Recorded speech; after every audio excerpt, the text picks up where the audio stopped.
साल अभी तक कार्य किया है संगठन में। और कार्य के साथ में हमने बहुत सारे काम ये भी किए हैं संगठन में, जो जिस तरीके से अगर किसी भी कार्य को करने से पहले हमें ये करना चाहिए कि अपने समाज में और जो भी हमारे ओबीसी एससी एसटी भाई हैं उन सबको सबसे पहला काम करना चाहिए कि शिक्षा पे ध्यान देना चाहिए, जो हमारे संगठन का मूल उद्देश्य है। अगर हम शिक्षा पे ध्यान नहीं देंगे तो हमारा समाज आगे नहीं बढ़ेगा। हम कितने भी डींगे मार लें, कितनी भी पढ़ाई कर लें, अपने समाज की नहीं कर पाएंगे। हम लोग दोष देते हैं ब्राह्मणों का या अन्य जातियों का, जो अपर कास्ट के उनको दोष देते हैं कि हमारे समाज में वो लोग शोषण कर रहे हैं। शोषण का जो महत्वपूर्ण उद्देश्य और उनका मुख्य मुद्दा वो है, उनका मतलब ये है कि हम लोग जो है जा करके जो है अपने बच्चों को शिक्षा नहीं देते हैं। हमारे बच्चे अपने घर में खेती और उसमें लगे रहते हैं या उस तरीके से काम करते हैं।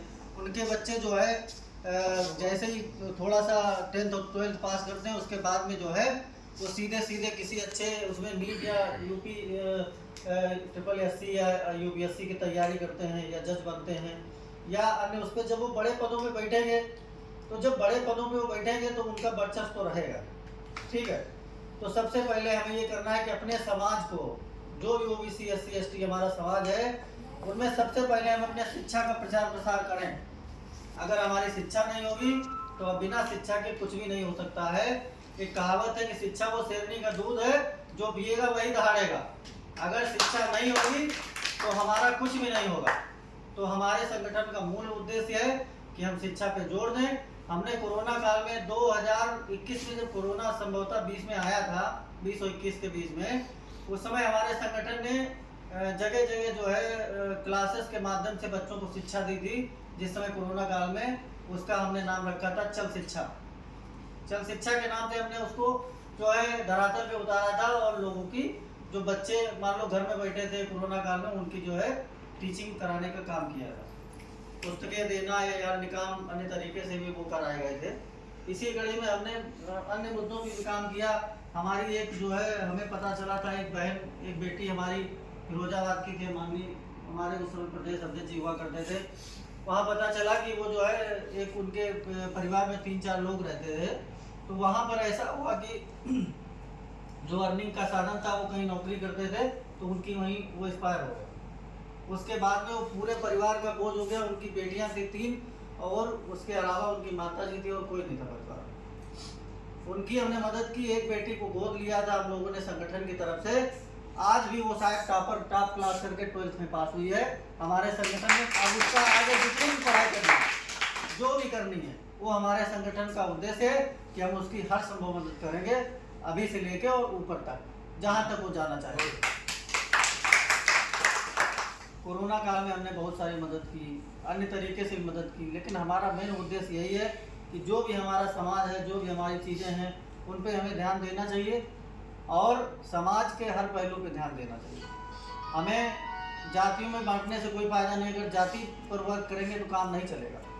संविधान को पढ़ना चाहिए। अगर हम लोग संविधान को ही नहीं पढ़ते तो हमें ये जानकारी नहीं मिलती कि हमें अधिकार क्या क्या है। जब हम संविधान को पढ़ेंगे, सारी चीज़ें करेंगे, तभी तो हमें पता चलेगा कि आखिरकार हमारा जो संविधान है, जो बाबा साहब ने दिया था, उसके अधिकारों को हम लोग वंचित क्यों रह रहे हैं। आज हम देख रहे हैं, अभी राहुल गांधी जी जो है संसद में बोल रहे थे कि मोदी जी के साथ में शायद 100 लोग उनके साथ जो लगे हैं, उसमें से 97 जो है उसके जनरल और उसके हैं जनरल के, और 3 लोग मात्र उसमें ओबीसी के हैं। तो इस तरीके से बहुत सारी चीज़ें हैं। जब जानकारी नहीं होगी तो आप कैसे उठाएंगे। तो हमें जानकारी होनी चाहिए। हमारे जो आजकल हम देख रहे हैं कि जो नोटिफिकेशन आ रहे हैं, चाहे राज्य सरकार का हो या केंद्र सरकार का हो, उसमें जो है ओबीसी और एससी को, खास करके ओबीसी को बिल्कुल जगह नहीं दी जा रही। उनके पदों पर जो है अगर कहीं 100 पद दिए जा रहे हैं, उसमें 1 या 2 को दिया जा रहा है, अन्यथा वहाँ 0 कर दिया जा रहा है, कुछ नहीं हो रहा।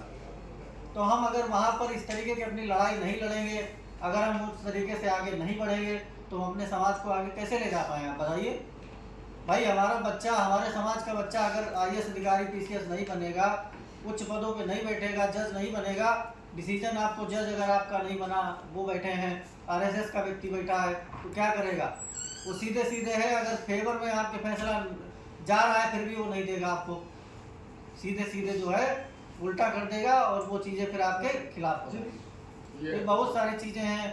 कोई भी मुद्दा हो, कोई भी समाज का मुद्दा हो, हम सबको मिलकर उठाना चाहिए, चाहे वो अखिल भारतीय यादव एकता मंच हो या ओबीसी SC ST सेवा समिति हो। हम सबको मिल के रहना चाहिए और मिल के काम करना चाहिए। जहाँ आपका सहयोग होगा वहाँ हमारा सहयोग होगा। जब तक हम एक दूसरे का सहयोग नहीं करेंगे तब तक ये शायद संभव नहीं है। और समाज में अगर हम शिक्षा का प्रसार प्रचार नहीं करेंगे तो हमारा समाज आगे नहीं बढ़ पाएगा। तो हमारा उद्देश्य बस यही होना चाहिए कि हम अपने समाज को आगे बढ़ाएं।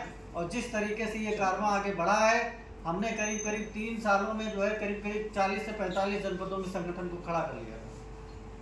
हमारा संगठन अच्छा चल रहा था और कोरोना काल में काफ़ी लोगों ने देखा भी होगा, सोशल मीडिया के माध्यम से और प्रिंट मीडिया के माध्यम से हमने काफ़ी काम भी किया। तो ऐसा नहीं हमने काम नहीं किया है। समाज में बहुत सारे उस पर काम किया है और करेंगे भी आगे। आप सबका सहयोग रहेगा तो और अच्छा करेंगे। तो बस हम तो यही कहेंगे, ज़्यादा समय न लेते हुए, क्योंकि समय बहुत ज़्यादा हो चुका है। आप सभी का सबसे पहले बहुत बहुत धन्यवाद, आभार आपका कि आप लोग इस मीटिंग में उपस्थित हुए, अपना समय दिए, कीमती समय दिए, उसके लिए बहुत बहुत धन्यवाद, आभार। और आगे से जो भी कार्यक्रम आपका हो या हमारा हो, तो हम तो यही प्रयास करेंगे आप हमारे साथ खड़े हों, आपके साथ खड़े हों।